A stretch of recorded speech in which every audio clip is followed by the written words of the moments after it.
Ooh, this one is really heavy. Interesting one. It's a time for package from China.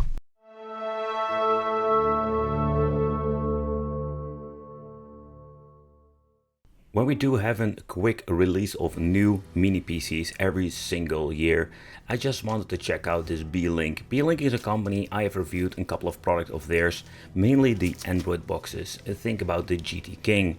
And the overall quality of the Beelink, I was always quite satisfied with it. But I just wanted to check out the GTR Serie mini PC. This is the new generation of AMD Ryzen 7 based processors, and I must say the 7840HS was really appealing to me with its 1TB storage and 32GB of memory. Now we do have like a lot of different options, especially when you're looking at AliExpress, but Beelink is more of those premium brands that I've reviewed back in the day. Oh, hey, hello! I have reviewed a couple of these mini PCs from AliExpress, but I've noticed there are quite a lot of differences when it comes to unboxing experience. The downside I did find, I got myself the AMD Ryzen 7 model and I wish I got the 9, simply because I just wanted to see how far we can push it and what can we actually play with this when it comes to older and newer generation of games. So we do go have a very nice instruction manual, explain you how to connect everything if you have no idea what you can do with this. We will find all of the necessary stuff, including of course mini PC, and then of course at the bottom part we're going to get ourselves the HDMI cable and bracket to get yourself the mini PC in the back of your monitor, for example. And okay, this is a very tiny HDMI cable, and then the power supply itself. And I can tell you the way how you need to connect it is a very interesting but also very cool way. It's going to be your typical 19-volt power supply, 6.32 amps. In other words, it's a quite beefy one. Okay, we're also going to get some extra screws if you need to assemble the brackets, or everything that we're going to need if you want to do this is going to be implemented in the package itself. My first impression is that the mini PC has a very nice weight to it, but also a very nice quality feel. But also going to do a quick overview of everything when it comes to the specification, but let's wrap it and let's see how to unwrap this thing. Can I just slide it out, or do I need to? No, I need to rip and tear every piece of plastic, of course. When you're looking at the bottom part, here we have like a piece of rubber you need to remove because you need to assemble the power supply with a magnetic connection, and that's very cool. I personally never seen that before. Another cool thing is the magnetic is so strong that we cannot really easily remove it, so that's a very good thing. But the aesthetics of the mini PC, I really dig it and I really love it. They have different kind of colors, so take that in consideration. I personally went for the GTR, the green metallic look. But let's talk about all of the things they can do with it and what can we actually play. But let's take a close look what we can do with it. At the top we're going to get ourselves the fingerprint. At the front we're going to get ourselves the CMOS clear button, USB, on and off switch, even type C. The unfortunate thing is that you're only having one single USB port at the front. So I'm going to need to use a USB hub. Of course we have enough connections at the back, 4 of them. 2 normal 2.0 and 2 3.0. Then having of course the DC in, HDMI out and then digital port out, and 2 LAN functions RJ45. So we have different options, even a headphone jack. But the thing is, we have all kinds of different ways, and if you want to get in a BIOS, they put a very big label at the bottom. That's convenient. So overall, I already mentioned this is the AMD Ryzen 7000 series. It comes with the 7 and not the 9.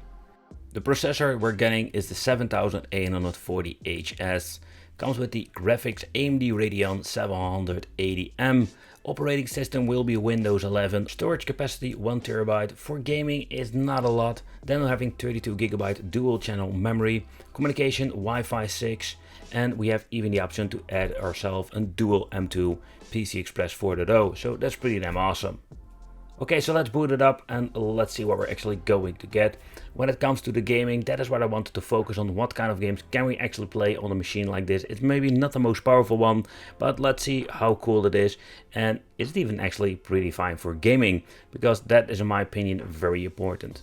So when booting up, the first thing that we need to do is set up Windows 11 Nightmare, like always, of course. Yep, we need to choose the language and make ourselves like dig through the freaking menu, and of course connect with the internet if possible. Nevertheless, there is full tutorials out there, but let's get this mumbo jumbo on the road and let's see what we're actually going to get when it comes to the overall performance. Installing Windows 11, I don't know man, I still need to get used to Windows 11 as making this video. I'm just a big fan of the Windows 10 by the way. First game I wanted to check out is Cyberpunk, a very demanding game. Now I've noticed it has been optimized quite well, and on a mini PC it's even a freaking miracle that we can get it running for 60 FPS. I did need to lower every single graphics to low, so that is something you need to take consideration, but it still looks pretty damn great on this.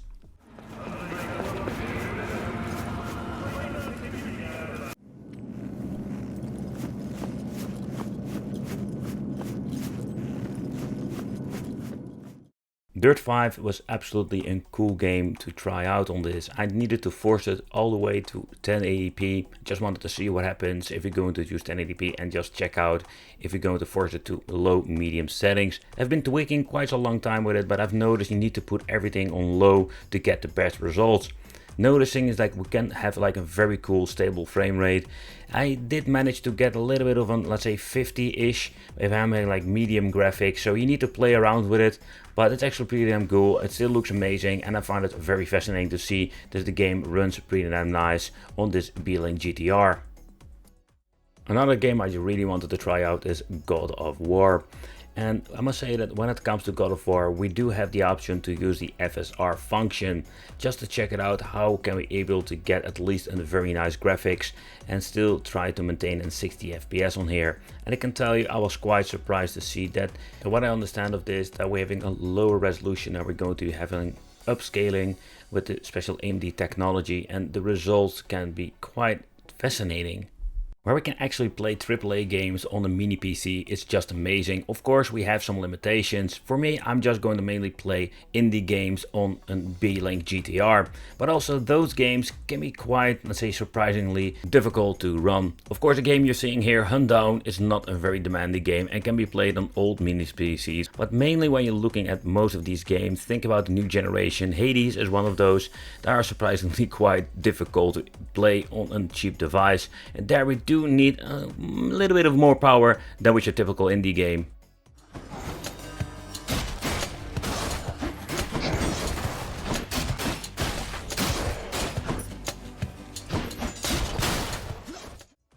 So I wanted to try out some older games, Saints Row 4. We're going to put them on full HD, everything ultra. We're going to maximize it out just to see how it is. And to my surprise, it's playable, but you can see when you're looking at the frames per second that it still sometimes struggles a little bit.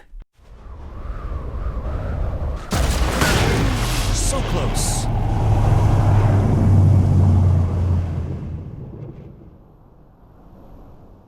When we're going to look into fighting games, Tekken 7 is one of the games I really like to check out. And you notice that everything has been set to full HD and freaking high. And the game runs pretty damn great. Fight.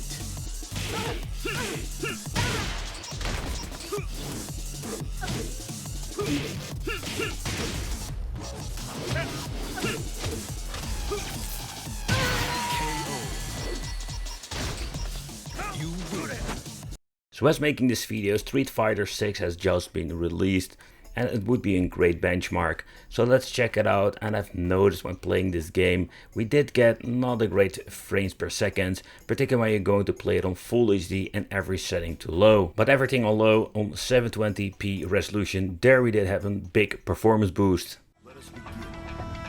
Let me have some fun. Round one. Fight.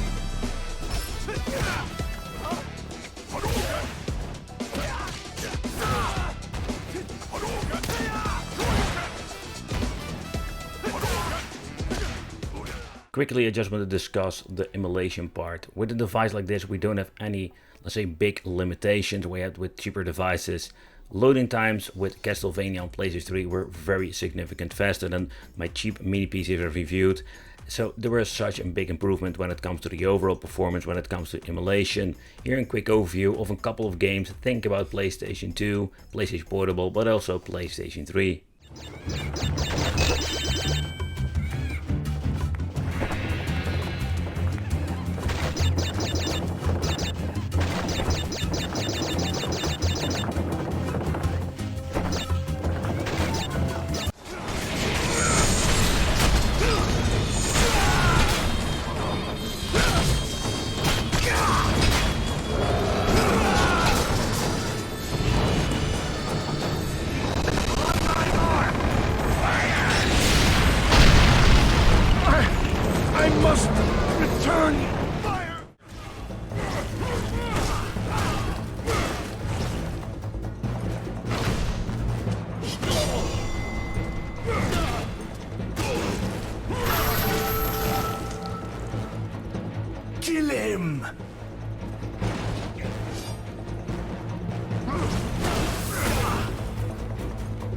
way! He's lying! When you're looking at the B-Link, one of the things I find really appealing is just the way how it actually built. Swapping parts is going to be easy peasy lemon squeezy. First of all, you need to remove the 4 screws and you can just pull out this metal piece. Remove 3 Parkers for removing the plastic plate that holds the cooling element for the NVMe's and the tiny fan. Be very gentle, but that's it. That's the only thing that we're going to find in the inside. The way everything is constructed, including the cooling for the NVMe's, is absolutely great. Everything is in place for the second one that I want to implement later on. So with this new AMD CPU-GPU combination, we can play even more games than we could before. And when it comes to emulation, also there have like great possibilities that we're going to do checking out in a different video. Thank you all for watching, consider subscribing, hit that little bell, and it would be great to see you in the next video.